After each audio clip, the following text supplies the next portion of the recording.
Good afternoon, good Erev Shabbos, and almost Chag Sameach. We know that Pesach starts this Saturday night. Motzi Shabbos doesn't end out of Israel until Monday night. So maybe we'll see you Monday night, not Tuesday. But we're continuing with the Mitzvah A keeps your soul on its way, number 160, part 5. And this mitzvah, once again, is entitled The Obligation Regarding the Tumah of Foods. All right, and we're going to dedicate it for Refuah Shlema for Shalom Yerachma ben Miriam. He should have a speedy Refuah Shlema. All right, home stretch, folks. The Hachinuch cites another Mishnah that illustrates the centrality of the liquid status with regard to affecting hechsher.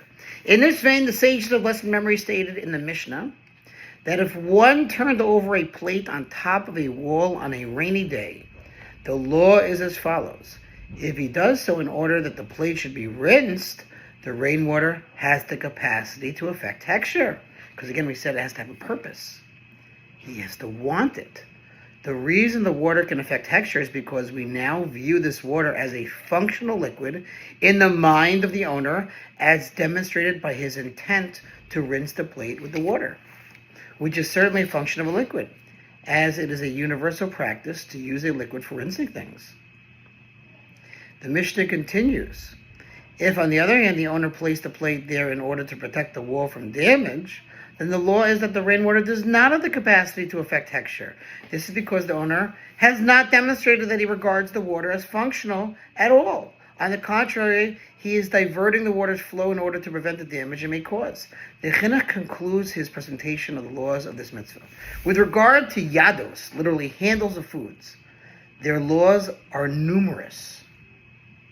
These laws and other details of the mitzvah are set forth in Tractate Taharos, Uksin, and Machshirin, so you got to learn them. This mitzvah, again, the Tumah of foods, applies in every location and all times to both men and women, meaning that we should decide the matters of Tumah, impurity of foods, as well as their prerequisite hechsher, in the manner delineated above.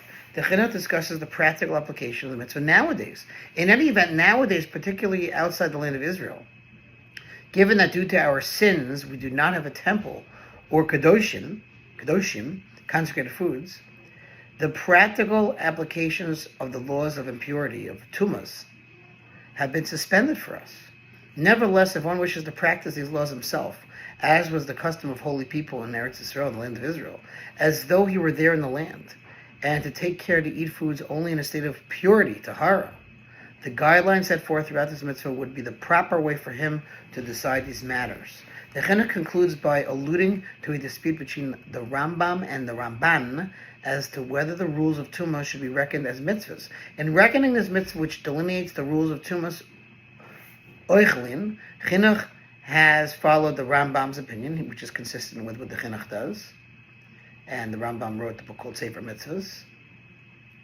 He nevertheless refers here to Ramban's opinion that this should not be reckoned as a mitzvah and acknowledge that it has merit. I have already written in the previous mitzvah the opinion of the Ramban, Nachmanides, regarding the laws of Tumah. And indeed his opinion sits well in the mind of one who hears it. I need not repeat it regarding each and every category of Tumah. My friends, we have concluded mitzvah number 160, Mazel Tov. To sponsor future mitzvah 36 100 for the gold. Have a good Shabbos, and we'll see you, God willing, Monday night.